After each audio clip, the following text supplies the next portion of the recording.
Ce programme vous est présenté par la région Grand Est.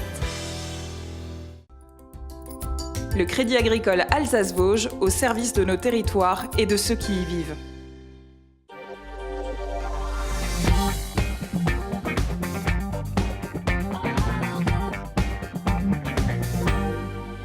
Madame, monsieur, bonsoir, bienvenue pour une heure d'actualité 100% Alsace, 100% régionale. Et pourtant, on partira quelques instants, on vous parlera de la pollution des mers. Regardez, la mer n'est pas une poubelle. Alice Bénard de l'association The Sea Cleaner sera demain aux internationaux de tennis de Strasbourg, tournoi éco-responsable. Elle va faire de la pédagogie auprès de gamins et elle nous explique ce soir ce concept de bateau qui va nettoyer les mers. Grain de sel, Nicolas Riffel, regardez comme il est bien. Il est au Brit Hotel du côté de Bâle-Mulhouse.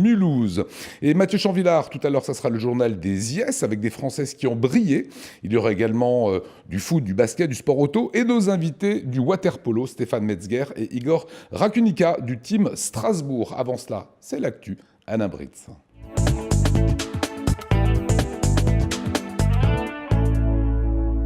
Bonsoir à tous et dans ce JT, nous vous parlerons de production laitière unique dans la région. La coopérative Alsace-Lait fête ses 40 ans dans un secteur très concurrentiel et en plein bouleversement. Comment s'adapter aux nouveaux modes de consommation? Nous sommes allés à Heurt visiter l'entreprise. L'entreprise aussi, il sera question avec le salon Vivatech qui s'est achevé à Paris sur un record de fréquentation. Nous avons rencontré 7 startups alsaciennes et puis si vous alliez au boulot, à vélo. Si ce n'est pas encore le cas, ça tombe bien. En juin, un challenge incite les entreprises à concourir pour encourager la pratique de la bicyclette au quotidien. Et cela se passe à Strasbourg. Seulement 65% des Français auraient consommé du lait en 2018, un chiffre en baisse. Comment faire face au changement de mode de consommation pour les producteurs et comment garder leur indépendance? C'est tout l'enjeu d'Alsace-Lait. La coopérative unique en Alsace a vu le jour en 1979 de la fusion de la laiterie centrale de Strasbourg et de 4 coopératives alsaciennes. Elle transforme chaque année 140 millions de litres de lait et poursuit son développement. Nouveaux produits et nouvelles recettes avec des produits plus naturels. Plus d'explications, Fanny Kunz. Des petits Suisses, du Bibeleskas, de la crème. À Heurt, les machines tournent 24 heures sur 24 depuis 40 ans pour fabriquer des produits laitiers made in Alsace. 230 producteurs de lait barinois qui se situent en moyenne à 60 km autour de la coopérative Alsace-Lait alimentent chaque jour le dernier site de production laitière d'Alsace. Des produits frais contrôlés tout au long de leur fabrication. Concernant certains critères, par exemple la crème label rouge ou le lait frais haute qualité, il sort du pied de la vache 36 à 48 heures avant. Donc c'est un produit qui a un cycle très court et malgré tout ça, il y a quand même des contrôles qualité qui ont lieu en cours de route. Après, c'est une maîtrise et un savoir-faire d'Alsace aussi. C'est 40 ans d'expérience et autant d'investissements humains qui sont derrière, quoi. 143 millions de litres de lait sont collectés, transformés et commercialisés chaque année par Alsace-Lait. Fromage frais, yaourt, crème fraîche, la coopérative se concentre sur 3 pôles d'activité. Les classiques Bibeleskas et Petits Suisses font partie des incontournables appréciés par les consommateurs de plus en plus attachés à la production locale. Le consommateur recherche une certaine forme de sécurité alimentaire qu'il trouve dans des produits dits régionaux. Ça, c'est un premier aspect. Et nous avons travaillé sur l'offre pour modifier nos recettes afin de correspondre à cette tendance de fond. Parallèlement à cela, la proximité entre l'outil industriel et le consommateur local répond aussi à une des attentes du consommateur, c'est-à-dire le respect de l'environnement dans lequel il évolue. Plus de proximité, plus de naturel et moins de lait.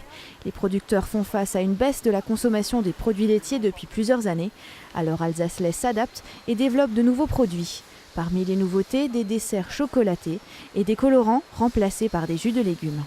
Nous ne nous interdisons pas de répondre à de nouveaux produits, à de nouvelles attentes, parce que notre mission est autant de satisfaire les consommateurs que de faire vivre notre coopérative. Nous travaillerons avec nos producteurs pour orienter l'entreprise vers des produits, vers une commercialisation qui leur permet de se développer et à l'entreprise de se développer et assurer la rémunération, la meilleure rémunération possible des producteurs.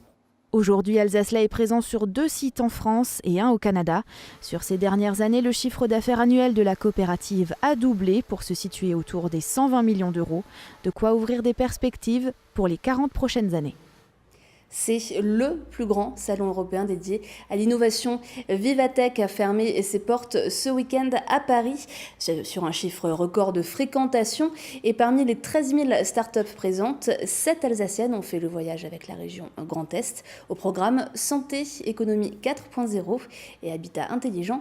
Nora Boiriwa.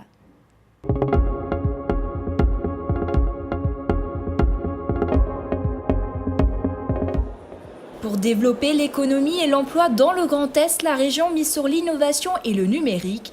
Alors chaque année, elle finance des dispositifs de soutien aux startups à hauteur de 10 millions d'euros. Et sa présence au salon Vivatech à Paris en fait partie. On a des aides directes de soutien quand on s'installe, quand on débute, il faut l'encourager. Il y a les accélérateurs, c'est des aides indirectes qui ne figurent pas forcément dans nos tableaux, mais qui encouragent et qui accompagnent les startups. Il y a des présences à ces salons qui sont là. Eh bien oui, tout cela, ça se chiffre en millions d'euros aujourd'hui. Je crois que c'est nécessaire, bénéfique, la compétition est mondiale et il faut que nous y participions. Le salon Vivatech est l'occasion pour les startups présentes de nouer des relations à l'international, rencontrer des investisseurs et des partenaires potentiels. C'est ce que fait la startup strasbourgeoise Easy Transac. Son produit, une application qui permet d'encaisser une carte bancaire en quelques clics avec un simple smartphone. On n'est pas du tout spécialement en Alsace, on a vraiment une toute partie française, on est en train de s'exporter en Europe. On a quand même 10% de notre chiffre d'affaires qui est en dehors de la France, donc c'est déjà pas mal. Et on est en train de prévoir une phase de croissance courant 2020 pour toute l'expansion en Europe.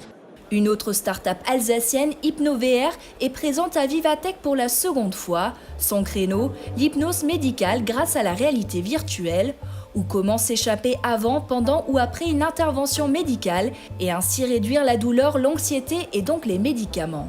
Par exemple, avec une séance d'HypnoVR de 20 minutes, le matin par exemple, on a démontré qu'on pouvait baisser de plus de 50% la dose de consommation de morphinique, donc post-opératoire. Donc les gens, on leur fait une fois une séance d'HypnoVR et ils sont détendus et ils ont moins mal pendant toute la journée, sur le long terme, quoi. L'édition 2019 du salon Vivatech a attiré plus de 124 000 visiteurs, dont une bonne partie ont pu ainsi découvrir les 7 startups alsaciennes présentes. RGDS, partenaire des Alsaciens qui s'engagent. Et si l'innovation est un levier de développement important pour les entreprises régionales, l'export aussi permet de tirer son épingle du jeu et de développer son marché. Alors la CCI, la Chambre de commerce et d'industrie, organise régulièrement des rencontres entre entrepreneurs et représentants des pays étrangers. Romain Hirt.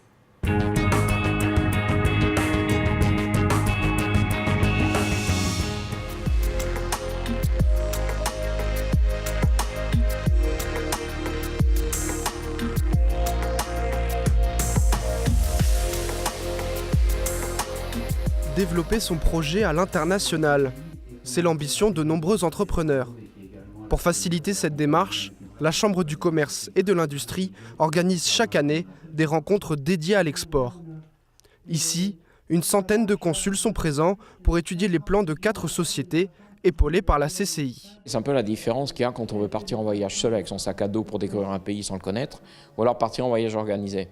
Alors la CCI, elle propose de partir plutôt en voyage organisé, c'est-à-dire qu'en fait, on va contacter, quand on aura diagnostiqué quels sont les besoins du chef d'entreprise pour le développement de son entreprise, eh ben, on va aller voir dans le pays de quelle manière il va pouvoir être reçu, par qui, comment, afin de développer son business.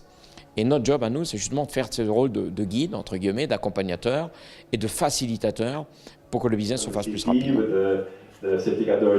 La Chambre du commerce et de l'industrie accompagne près de 1000 entreprises locales ou étrangères chaque année.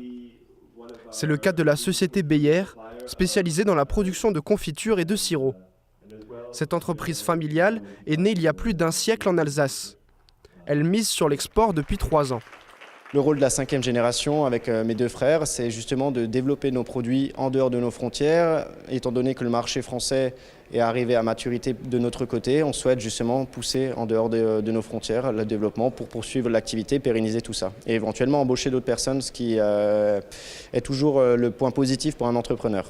On a pu décrocher un premier contrat sur Israël qui va nous faire progresser d'une quinzaine à vingtaine de % l'activité de l'entreprise. Donc c'est pas rien pour un premier pas vers l'export. Et ensuite, c'est un travail d'assez longue haleine. Il ne faut rien lâcher. C'est souvent sur plusieurs années qu'on peut voir les premiers résultats. Donc pour l'instant, on est toujours en phase de développement. Leur ouvrir les portes de vos pays respectifs pour faire du business. Un développement qui prend du temps, mais qui donne des idées aux entrepreneurs locaux. En 2018, le Grand Est était la deuxième région exportatrice de France. Si vous travaillez à Strasbourg ou aux alentours, vous connaissez peut-être déjà le challenge au boulot à vélo. Comme son nom l'indique, il vise à pousser les Strasbourgeois à privilégier la bicyclette pour se rendre sur leur lieu de travail. C'est écologique, mais c'est aussi bon pour la santé. Il vous reste quelques jours pour vous échauffer. Romain Hirt.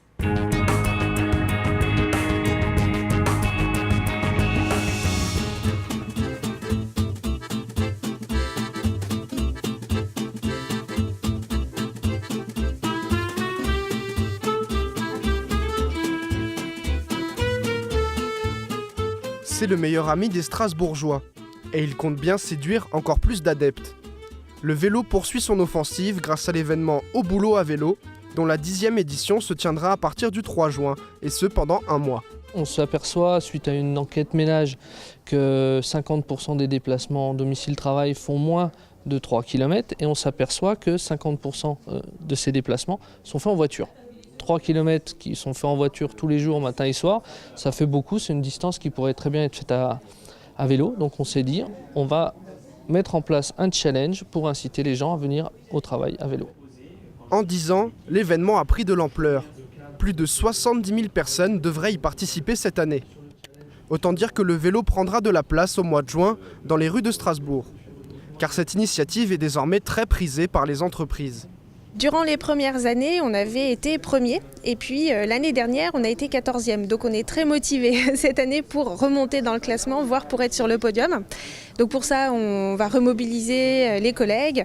On va faire des petites opérations comme des petits déjeuners mobilité qui incitent tous les collègues à venir à vélo le matin. Mais ce qui est important durant le mois du challenge, c'est que c'est un temps particulier pour mobiliser les gens qui ne font pas de vélo toute l'année, voire qui n'en ont jamais fait.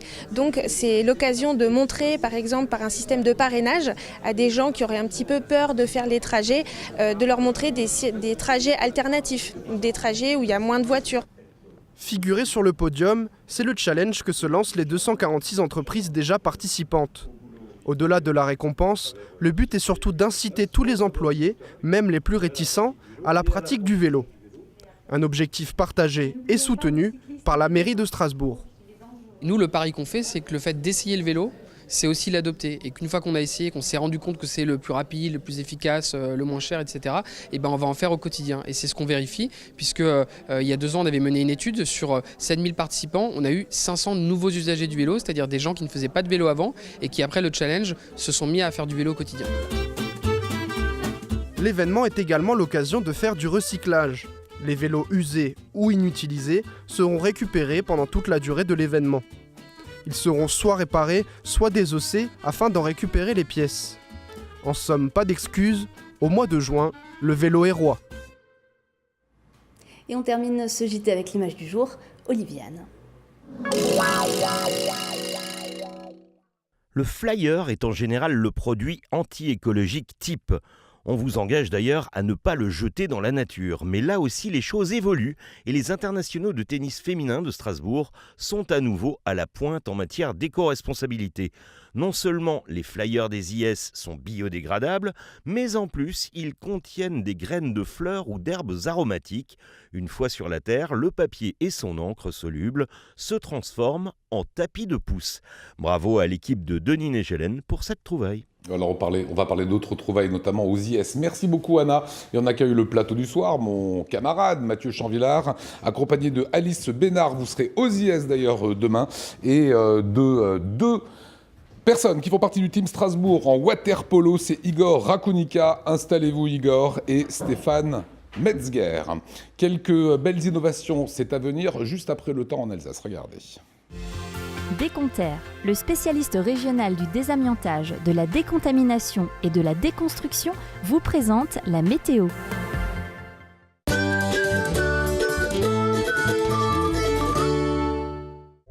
Bonjour à toutes et à tous, ravi de vous retrouver pour votre météo de ce mardi 21 mai. Entre pluie, passage d'éclaircies et nuages, voilà le programme de votre mardi. Regardez plutôt des nuages qui persistent du côté de Strasbourg et de la pluie dans le nord du territoire, notamment du côté de Saverne ou encore de Wissembourg. Quelques éclaircies, beaucoup plus nombreux dans le Haut-Rhin.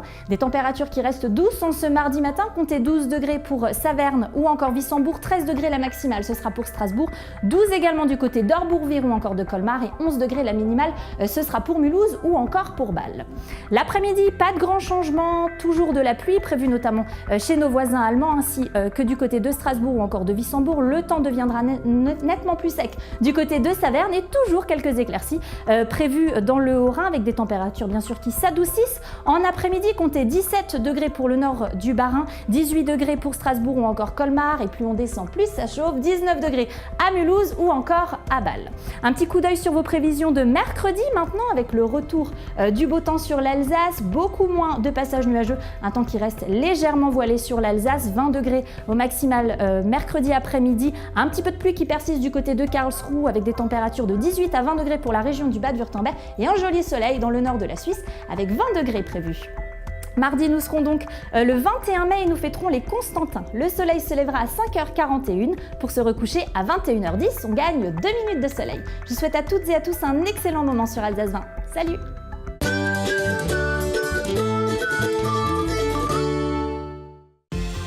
Déconterre, le spécialiste régional du désamiantage, de la décontamination et de la déconstruction, vous a présenté la météo.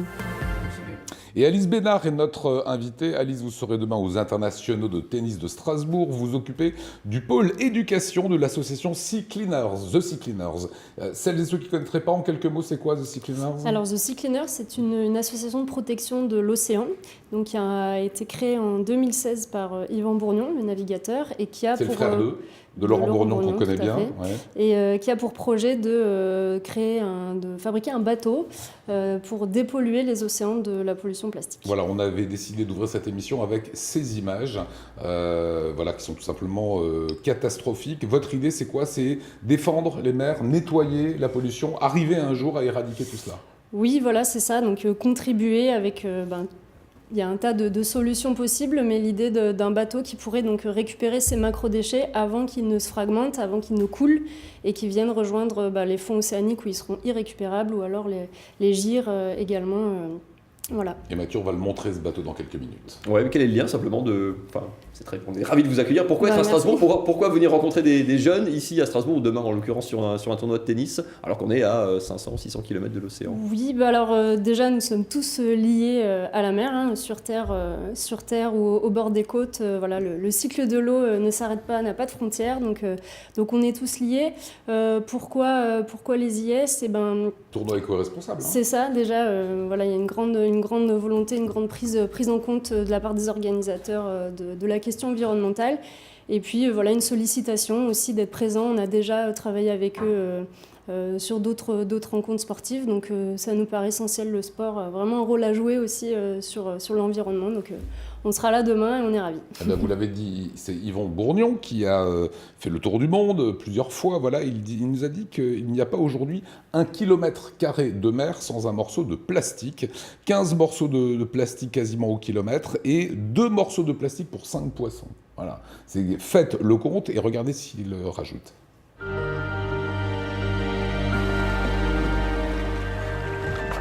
Et voilà une belle pagaie pour moi. Ça va peut-être me servir, ça, dis donc. Voilà dans quoi j'ai navigué pendant près de 200 jours pendant mon tour du monde. Il y a de tout, des crayons, des bouteilles, des jouets, des dentifrices. C'est absolument ignoble. Il faut vraiment taper du poing sur la table aujourd'hui et intervenir. Il n'y a pas 1 km² d'océan aujourd'hui sur la planète qui n'ait pas un minimum de 10 ou 15 morceaux de plastique. C'est un phénomène planétaire. Aujourd'hui, on a à peu près 2 morceaux de plastique sur la planète océan pour 5 poissons. Voilà, et aujourd'hui, l'association de Sea Cleaners travaille sur un projet de bateau. On va vous le présenter dans un instant. Les tests sont déjà faits, c'est-à-dire que ça arrivera, moi je pensais 2025-2030, mais non, c'est beaucoup plus tôt. Non, ce sera un peu plus tôt, on l'espère. On a un objectif de mise à l'eau fin 2022, début 2023. Donc là, ça c'est le résultat d'une étude de faisabilité qui a été validée en 2018.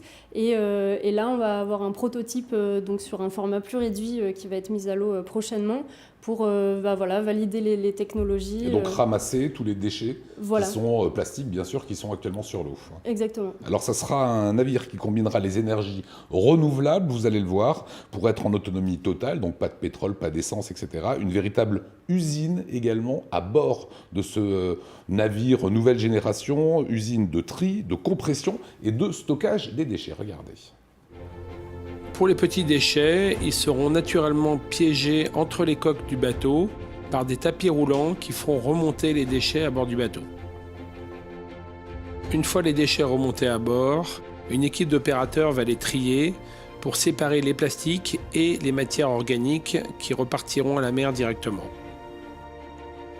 Ensuite, les déchets plastiques vont continuer leur chemin pour être compactés dans des balles de 1 m3 et on pourra littéralement stocker à l'intérieur du bateau 600 balles de 1 m3, soit l'équivalent de 250 tonnes de plastique, avant de les ramener à terre, afin de suivre une filière de recyclage.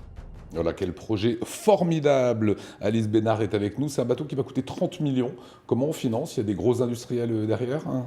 Alors, comment on finance? En ce moment, on est sur des campagnes de fonds actives auprès de mécènes privés. Donc, voilà, et ça lève les fonds? Ça lève les fonds. On n'a pas encore tout, mais voilà, on avance. L'idée, c'est aussi de montrer que c'est possible d'en faire un une fois que celui-là est fait, que le prototype est fait, que le premier est mis à l'eau. L'idée, c'est qu'il y ait des petits frères, j'imagine, parce que c'est pas tout seul qui va... ça suffira pas, hein, c'est sûr, un bateau suffira pas. Donc l'idée, oui, c'est ça, c'est de montrer que c'est possible. C'est un peu un étendard, quoi, de dire vraiment il faut faire quelque chose et voilà. Alors des gros challenges, c'est ça, c'est de stocker aussi, parce que quand on est au milieu de l'océan, on va pas faire des allers-retours constamment pour ramener les déchets. Il fallait forcément qu'il y ait une certaine dimension, et il y a la question effectivement du compactage, du stockage. Alors il y a non seulement la question du compactage et du stockage, mais il y a également une question, on l'a pas vu là sur cet extrait vidéo, mais de valorisation énergétique des déchets. Ce qu'il faut savoir, c'est qu'un déchet en mer, selon le temps qu'il a passé, n'est pas forcément recyclable ou valorisable. Et vous en faites de l'essence. Et voilà, et en fait, un carburant. Voilà, on rembobine en fait le circuit à l'envers, et à partir de ces déchets non recyclables, il y a différents systèmes qui existent, qui sont proches de la pyrolyse notamment, on peut faire du carburant et qu'on pourra aussi utiliser. Donc ça fera aussi de l'espace à bord. Alors le Manta qu'on vient voir est capable quand même de prendre 250 tonnes de déchets compressés dans ces soutes. Alors les plastiques en fait que vous pouvez voir régulièrement chez nous ici en Alsace, hein, dans l'île, sur les petits canaux, voire dans le Rhin, il ne faut pas se leurrer, ces plastiques ils vont un jour arriver en mer. Ça a donné des idées à une start-up alsacienne qui récupère une petite baleine, puisque c'est vous Mathieu qui avez rencontré ces gens-là. Regardez ce que ça donne, c'est plutôt très bien. Les baleines nagent aussi dans les rivières. Sur la presqu'île Malraux à Strasbourg, un étrange animal flotte sur le bassin d'Austerlitz. Il s'agit d'un prototype baptisé River Whale. La start-up strasbourgeoise H2OP, à l'origine du projet, expérimente une machine pour capter les déchets plastiques dans les cours d'eau. En 9 jours, elle a déjà récupéré 31 kg de déchets, dont 26 kg de déchets ménagers et 5 kg de déchets verts. La baleine est un système passif, il n'y a absolument rien de mécanique, on n'utilise pas d'énergie thermique ou électrique, on utilise uniquement la force du courant qui est délivrée par le cours d'eau. Nous on tablait sur à peu près 2 kg jour, donc on va dire sur cette période-là on s'attendait à 18 kg, on est quasiment au double, donc on est très impressionné par la quantité de déchets plastiques. Ça valide effectivement notre concept, à savoir qu'il y a une réelle utilité à la baleine des rivières dans nos cours d'eau pour pouvoir les entretenir, pour pouvoir les dépolluer et aussi protéger nos océans. Voilà, le problème pris à bras-le-corps. Alice, dernière question. Demain, vous êtes aux IS. Vous allez rencontrer 200 à 250 petits gamins par plusieurs classes. Vous restez 15 minutes avec eux dans une classe. Vous leur racontez quoi ? Qu'est-ce qu'on leur raconte? Non, ils ont eu déjà le film qu'on vous avait présenté tout à l'heure. Donc l'idée, c'est déjà d'éclaircir un petit peu des choses sur le projet. Et puis sur le temps qui reste, c'est sensibiliser, réfléchir avec eux, leur donner l'occasion de formuler des alternatives, des manières de fonctionner différemment, de consommer différemment. Parce qu'aujourd'hui, on n'a plus le choix. Donc sur la question des besoins, notamment du confort, voilà. Parce qu'il va falloir qu'on fasse autrement et qu'on change tout ça. Donc c'est ça qu'on va parler demain. Voilà, The Sea Cleaners. On a hâte de voir ce projet. Vous viendrez nous en parler quand il sera fait. Eh bien, avec plaisir. Ça sera avec plaisir. Vous retrouvez... Exactement. Vous retrouvez Alice Bénard demain aux Internationaux de tennis de Strasbourg. Les IS, justement. On y était aujourd'hui. Le journal des IS, Mathieu Chanvillard.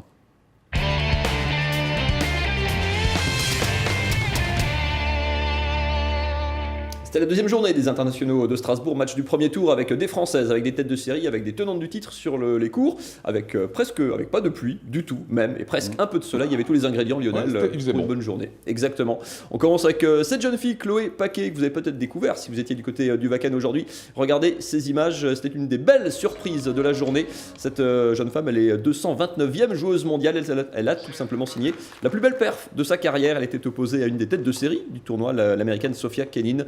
La Française a sorti un match quasi parfait, victoire en 2-7, 6-3, 6-3. C'était pour parfaitement lancer la journée sur le court Patrice Dominguez. Un match impeccable de la Française qui crée donc la première vraie surprise du tournoi en éliminant la tête de série. Écoutez-la à l'issue de ce match, tout sourire. Ouais, c'est la plus belle victoire et surtout aussi par la manière dont j'ai joué. C'était vraiment un match plein du premier au dernier point. J'ai bien respecté les consignes. Tout s'est bien goupillé en fait sur ce match et donc je suis vraiment contente et ça me prouve que je suis capable de battre ce genre de joueuse. Là, il y a aussi des favorites qui ont fait la rentrée aujourd'hui. Ouais, il n'y avait pas une, pas deux, mais 3 couronnes, 3 titres de ces IS qui étaient sur le court aujourd'hui. Regardez, ça se passait tout au long de la journée. On commence avec Monica Puig, la portoricaine, championne olympique à Rio en 2016, premier titre olympique de son pays, vainqueur surtout de ces IS en 2014. Elle avait tout juste 20 ans. Elle a éliminé la plus alsacienne des Allemandes, Tatiana Maria, l'épouse de Charles-Édouard Maria, le tennisman alsacien. Monica Puig qui n'a fait qu'une bouchée de l'Allemande, 6-1, 6-1. C'est allé très très vite. On la retrouvera au deuxième tour. C'est une fidèle des Internationaux de Strasbourg depuis sa victoire en 2014. Et au même moment, quasiment sur l'un des cours à côté, vous avez reconnu la silhouette de Samantha Stosur, l'Australienne, ancienne finaliste de Roland Garros, ancienne vainqueur de l'US Open, 2 fois titrée surtout ici à Strasbourg en 2015 et en 2017. Samantha Stosur, pareil, qui a expédié son premier tour, victoire en 2-7 sec contre l'américaine Pegula, 6-3, 6-1. On retrouvera l'Australienne à Strasbourg l'an prochain. Et ça s'est un peu moins bien passé. En revanche, pour une Française, Pauline Parmentier, une habituée des Internationaux de Strasbourg. C'était le deuxième match sur le cours de Patrice Dominguez. Regardez, éliminée, elle n'était pas favorite. Il y avait un gros morceau en face, l'Ukrainienne Diana Yastremska, tête de série numéro 6 du tournoi strasbourgeois qui remporte rapidement la première manche, 6-2. La Française s'est accrochée dans le second. Elle est revenue à hauteur, mais s'incline finalement 6-2, 6-4. Fin prématurée de l'aventure strasbourgeoise pour Pauline Parmentier. Mais Yastremska, à l'image des autres têtes de série, ont tenu leur rang, Lionel. Voilà, il y avait une Française quand même qui avait le sourire. Mais oui, il n'y avait pas que Chloé Paquet, il y avait Fiona Ferro hier qui s'est qualifiée. Et vous l'avez peut-être suivi sur notre antenne cet après-midi. Regardez, ça c'était en direct à 14h30. La victoire d'Amandine Hess. Et là aussi, c'est une vraie et belle surprise d'Amandine Hess, 261e joueuse mondiale, invitée par les organisateurs du coup, parce qu'elle est loin au classement pour prétendre rentrer directement dans le tableau. Elle s'est offert, elle aussi, une très très belle perf en éliminant la chinoise Yafan Wang. Un premier set expédié 6-1. Un match quasi parfait pour la Française. Petite frayeur dans le deuxième, elle mène 3-1. La chinoise revient à hauteur à 4 partout. Mais le tennis agressif, très efficace, avec un peu de prise de risque, mais elle a beaucoup varié son jeu. La Française, elle s'impose sur cette balle de match. Une très belle victoire, 6-1, 6-4. Amandine Hess, deuxième Française qualifiée de la journée. Elles seront 3. Le match de Caroline Garcia est en cours.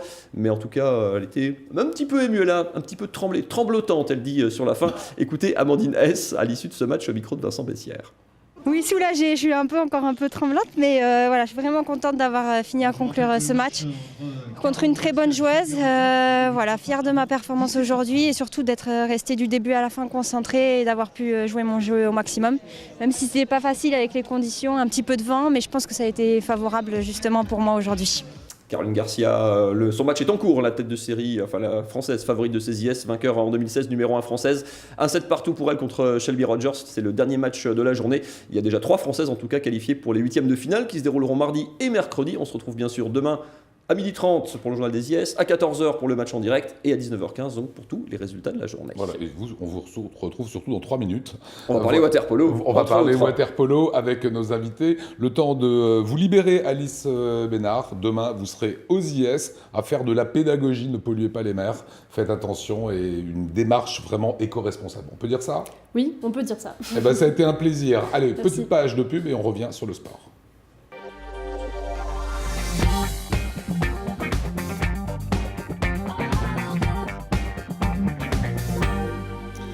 Bienvenue sur Alsace 20 en direct, place au sport magazine.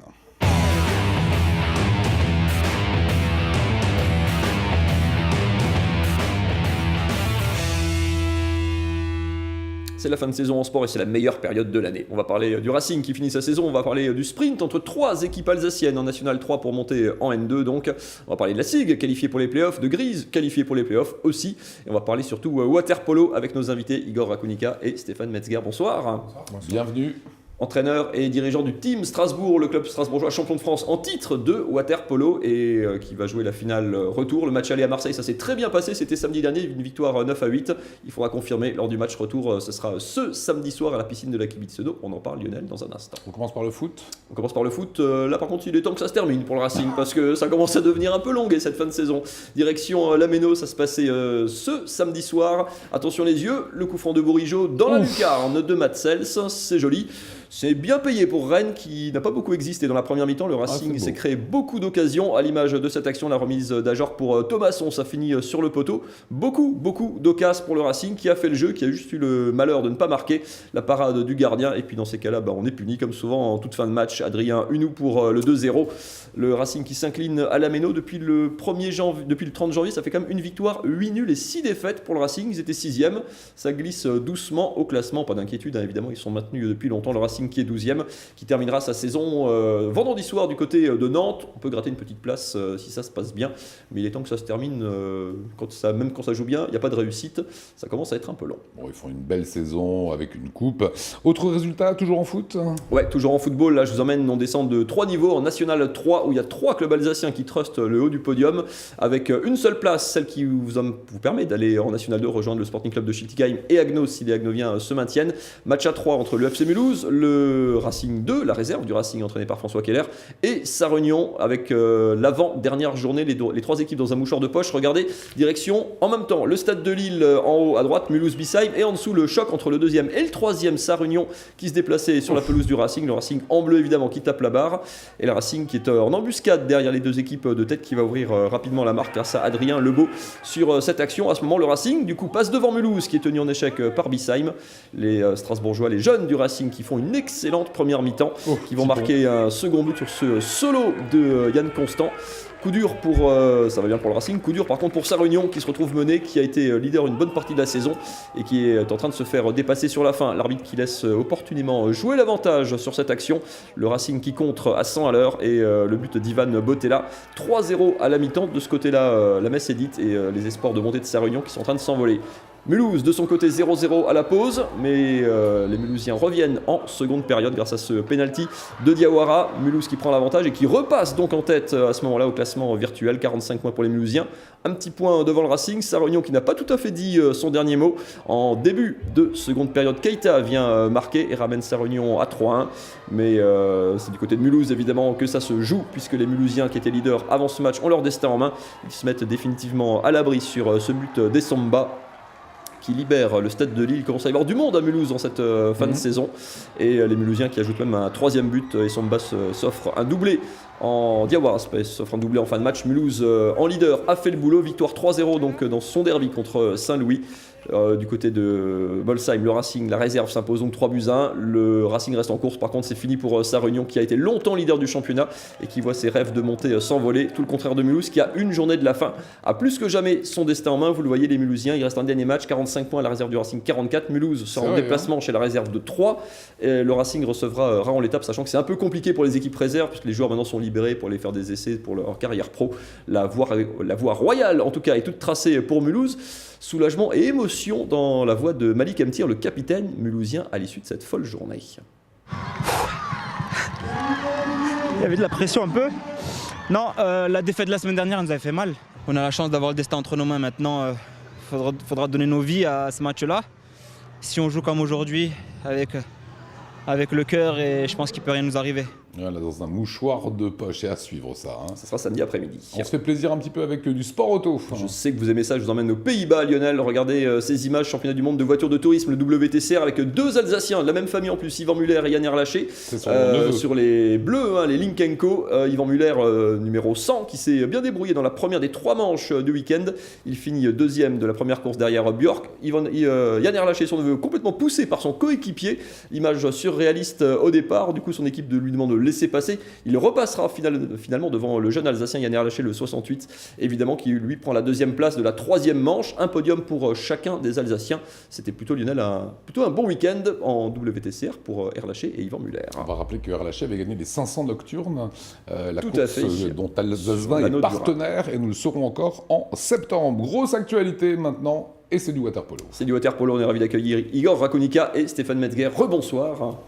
De retour de Marseille, où vous avez joué le match aller de la finale du championnat de France. C'était ce samedi soir, avec une victoire à Marseille. Vous aviez déjà gagné là-bas en saison régulière, en championnat. La finale, c'est match aller-retour. Vous avez gagné d'1 but là-bas, match retour à Strasbourg.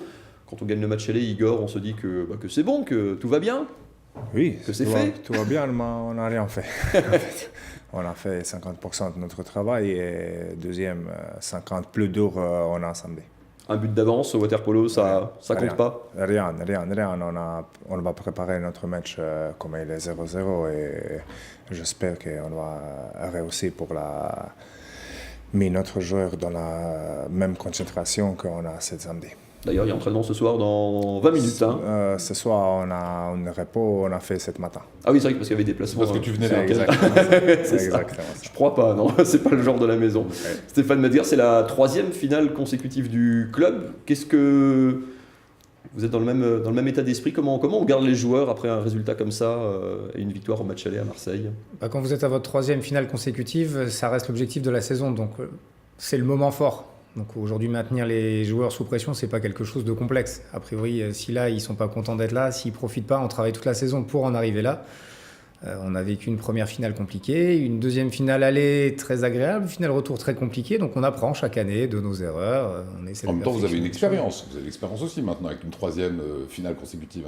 Il y a 2 ans, on allait jouer à Marseille la finale aller, on est revenu, on avait perdu 10-5. Là, on est revenu, on a gagné 9-8. Donc on peut penser que l'expérience, tout doucement, commence à porter ses fruits. Exactement.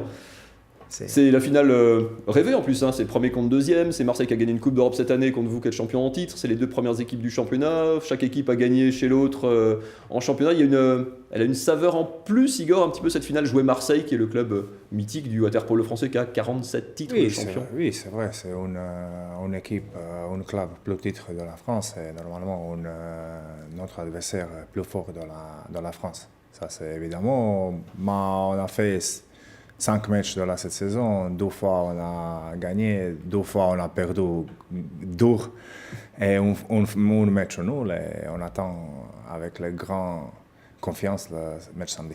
Ce qui met en confiance, c'est quand on finit le championnat avec la meilleure défense, c'est quand on a déjà gagné là-bas, c'est toujours une bonne base. Vous étiez joueur, entraîneur-joueur, même encore la saison dernière, vous aviez pris l'équipe en cours de saison. La marque de fabrique de cette équipe, c'est vraiment la défense. Oui, c'est vrai. Vous êtes tout correct. Une défense qui a permis de plein de belles choses qu'on a réussi cette année.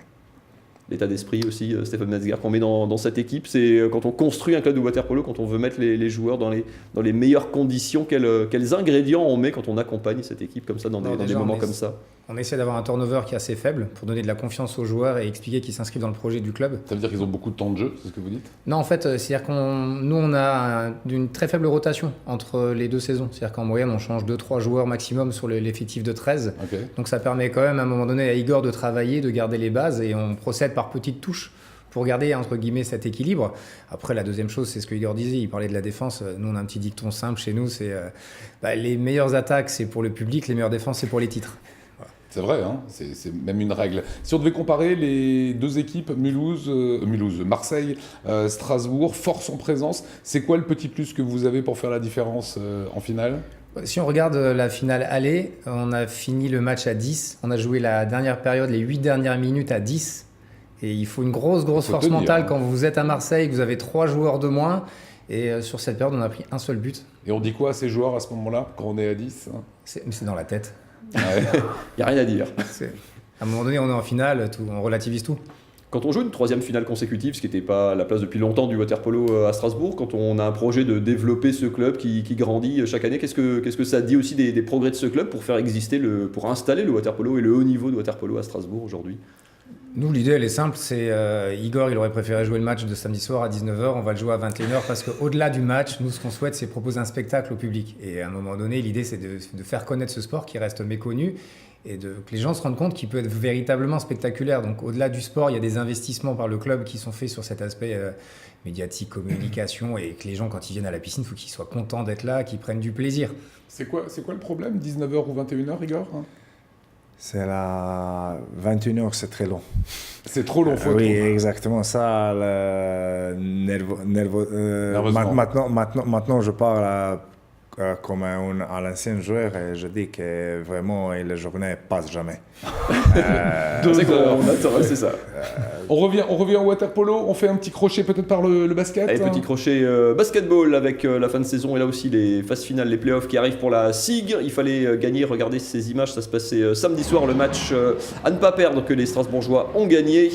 C'était du côté de Gravelines pour la dernière journée de championnat. Les Strasbourgeois qui avaient leur destin en main, il fallait gagner, ils l'ont fait avec 3 très bons premiers quart-temps. C'était un peu plus compliqué sur la fin de match, Gravelines a failli faire un comeback mais Strasbourg s'impose finalement 87-78. Les Strasbourgeois de Vincent Collet qui finissent 6e du championnat. Les playoffs, ce sera donc contre Dijon, l'équipe de Jérémy Leloup, l'ancien capitaine de la SIG. Match aller, c'est dès ce samedi, vous l'avez vu, du côté de Dijon. Match retour lundi soir, 20h, Orenus à Strasbourg. La billetterie est ouverte, allez-y. Et match d'appui, si nécessaire, ça sera mercredi à Dijon, qui est donc l'avantage du parquet. Le vainqueur de ce match rencontrera le vainqueur de Monaco-Limoges. Voilà, depuis quelques semaines, quand on parle de la SIG, on parle de Gris. Juste après, en tout cas, je vous regarde tous les lundis, Mathieu. Eh ben oui, parce que ils font une saison épatante. Gris qui était promu en Pro B cette saison, c'est la plus petite commune et sûrement un des plus petits budgets évidemment du championnat. Les Grisois qui font des miracles, ils sont qualifiés pour leur première saison pour les playoffs. Ils viennent de signer 2 énormes victoires, l'une à Nancy, l'autre à Roanne, chez les 2 des 3 premiers du championnat. Ils étaient pour leur dernier match de phase régulière à domicile. Regardez, ça se passait vendredi soir à la Forest Arena avec Franck Nilikina, le Strasbourgeois des Knicks de New York qui est en vadrouille dans la région. On le voit un peu partout, hein, Souffle, Orenus, à Gris donc. Image trompeuse, un des seuls paniers grisois de la première période, 2 sur 15 à 3 points pour Gris. La première attaque du championnat a été à la peine contre Paris en noir qui ne joue plus rien pourtant dans cette saison, pas d'espoir de play-off, pas de menace de montée, mais Paris qui fait un gros écart, plus 15. Petite réaction de Gris à l'image de ce joli contre de Noël Pascal, à l'image de ce rebond offensif pris par Evan Yates qui s'arrache pour marquer avec la faute. Gris qui revient à ce moment-là à -5. On se dit que le match de Gris a enfin démarré. Et ben pas du tout, c'était un feu de paille. Paris qui refait un écart et qui va gérer ses 10-15 points d'avance tout au long de la seconde période malgré quelques paniers un peu miraculeux comme ici Yann Sigvart. Dans les toutes dernières minutes, on va pourtant croire à nouveau que Gris va réussir un improbable comeback. On est passé à 2 doigts même du hold-up, mais à l'image d'un de ses derniers shoots qui finit en vilaine airball, c'est finalement Paris qui s'impose assez logiquement. Petit coup d'arrêt pour Gris après 2 très belles victoires. Ça ne remet pas en cause la qualification pour les playoffs qui elle est acquise, mais avertissement sans frais, mais avertissement quand même. Écoutez, le coach et un joueur de Gris. C'est pas possible de commencer un match comme ça alors qu'on va faire des perfs contre Roanne, contre Nancy et après on fait un match comme ça, c'est pas normal, c'est pas bien. Là offensivement aujourd'hui, je pense qu'on aurait pu jouer pendant 3 jours, on n'aurait jamais mis le ballon dans le cercle en fait quoi. Donc après c'est juste un état d'esprit. Aujourd'hui, on ne l'avait pas, l'état d'esprit. Voilà, il y a des jours avec et des jours sans. Il nous reste 2 petites minutes, on va les prendre avec la team Strasbourg. Waterpolo, c'est le programme ce soir de ce Top Sport. Juste une question un petit peu annexe, est-ce que la saison prochaine, parce que là, on est en fin de saison maintenant, hein, on est déjà en train de la construire. Je m'adresse au coach. Est-ce qu'il y a des recrues? Est-ce qu'on y pense déjà? Non, pour le moment, non. Toute notre tête et concentration il est dans la cette samedi. Ouais, enfin, je sais que dans votre tête, Igor, il n'y a pas que de la concentration, il y a aussi de l'anticipation. Normal, mais nous, on travaille dans la manière comme ça, notre joueurs, ils sont bien concentrés dans ce travail et cette finale. Il faut les protéger. Exactement ça. Il faut aller découvrir le waterpolo, ça se passe samedi soir 21h à la Kimitsuno. Il y a des places encore? Il reste des places disponibles. Et il faut venir tôt. Et j'invite toutes les personnes qui n'ont jamais vu un match de polo, ça va être spectaculaire. Le vainqueur de la Coupe d'Europe contre le champion de France en titre, sur un match sec pour un titre à Strasbourg. Ouais. Pour garder la couronne que vous aviez conquis l'an dernier contre le Pays d'Aix, donc pour être une 2e fois champion de France consécutivement. Il faut venir tôt. Pour être bien installé, il faut s'habiller léger parce qu'il fait bon chaud à la piscine. Mais le match est à 21h.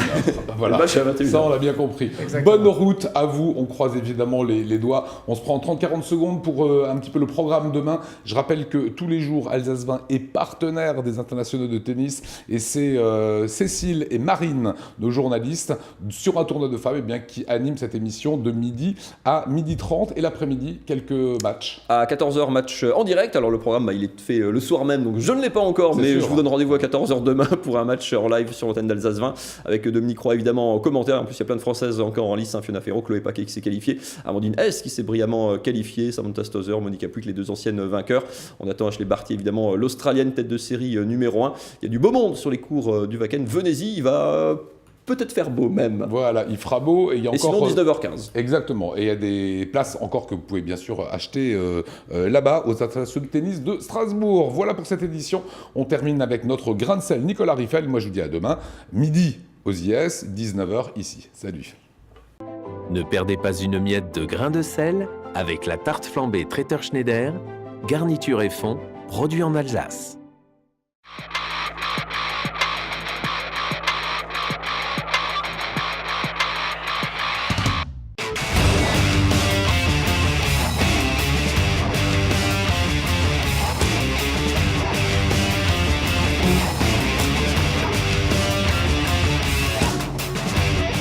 Alors raconte-moi la petite histoire ici. Brit Hotel, c'est quoi? Alors le Brit Hotel, c'est un établissement qui a été construit il y a 3 ans. Donc ça vient d'émerger de terre en somme. C'est 122 chambres. C'est une résidence hôtelière 3 étoiles, composée de 97 appartements. Donc c'est des résidences qui sont ouvertes aux seniors.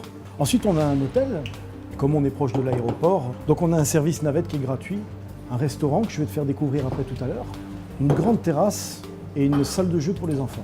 Donc, et du coup, quel est ton type de client ici? Écoute, ici, nous touchons une clientèle internationale, vu la proximité de l'aéroport. Ouais. Donc, c'est des gens d'affaires, c'est des gens qui partent en voyage, des jeunes, des moins jeunes. Vraiment, on touche le tout. Alors, on va parler un petit peu du restaurant, parce que c'est aussi un des fleurons ici. Tout à fait. On a la chance d'avoir un restaurant bistronomique.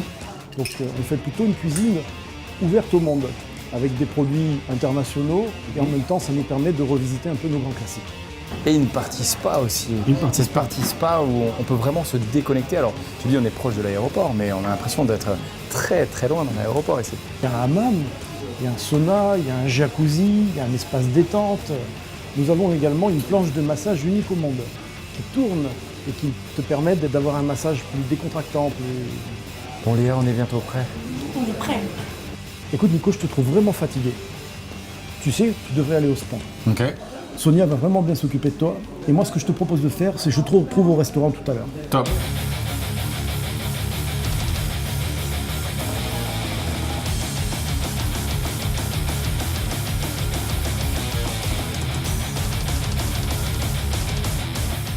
Ah, eh bien, merci pour les petites entrées. Là, c'était top de chez top.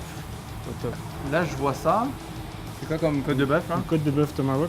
Ok. Le principe c'est qu'on garde l'os entier. Ouais. Voilà, avec toute la graisse autour. D'accord. Elle est belle là. Ouais. C'est combien de grammes? Ça c'est 1,2 kg. Tu vois, je tentais en grammes. Hein. 1,2 kg. Ouais. Très bien, j'ai encore un petit peu de place.